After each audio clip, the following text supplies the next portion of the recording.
Hi, kids.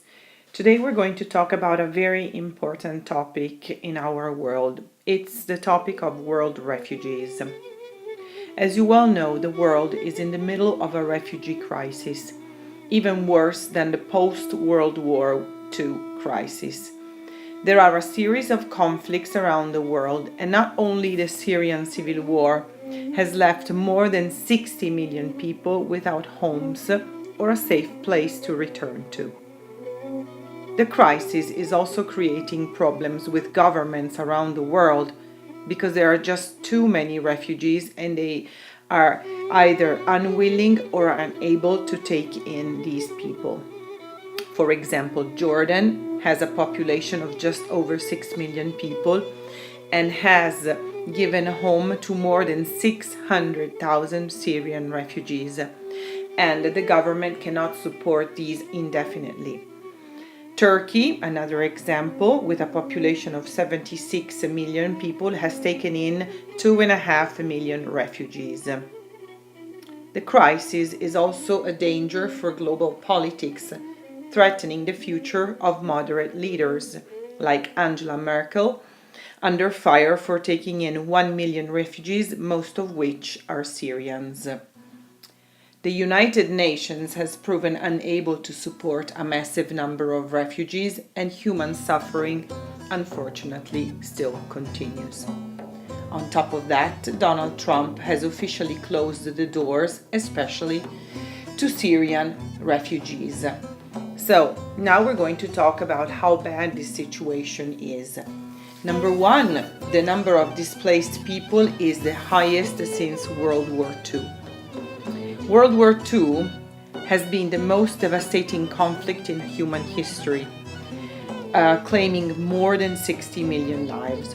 While no conflict today is anywhere closer to that deadly, there are a lot of smaller wars ongoing that people in the developed world really ignore.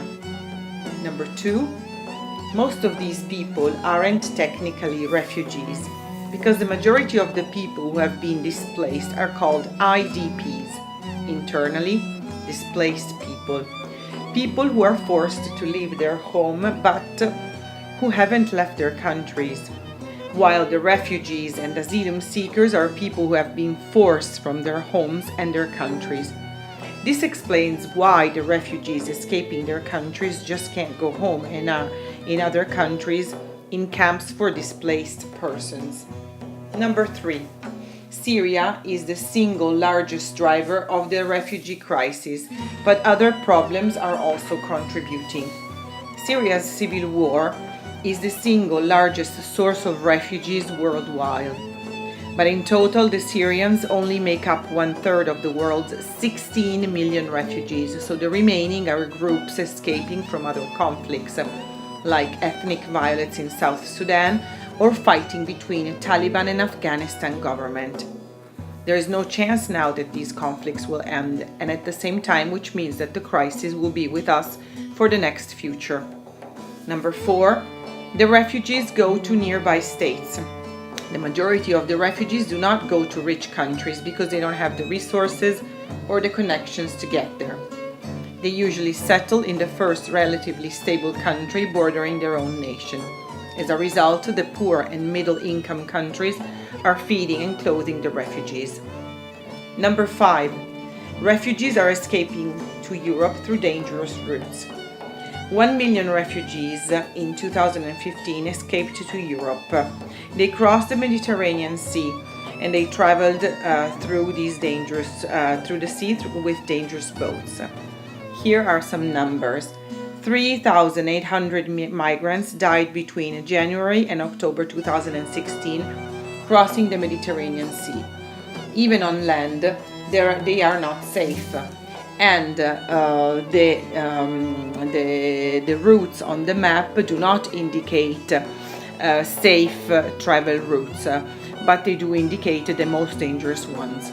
Finally, some European countries do not want large quantities of refugees, and there are anti-immigrant parties in Europe who are suggesting to vote to stop immigration. So kids, the thing is that these refugees are are seeking a better life, and of course they don't have a choice, but we do. What would you do if you were in their place?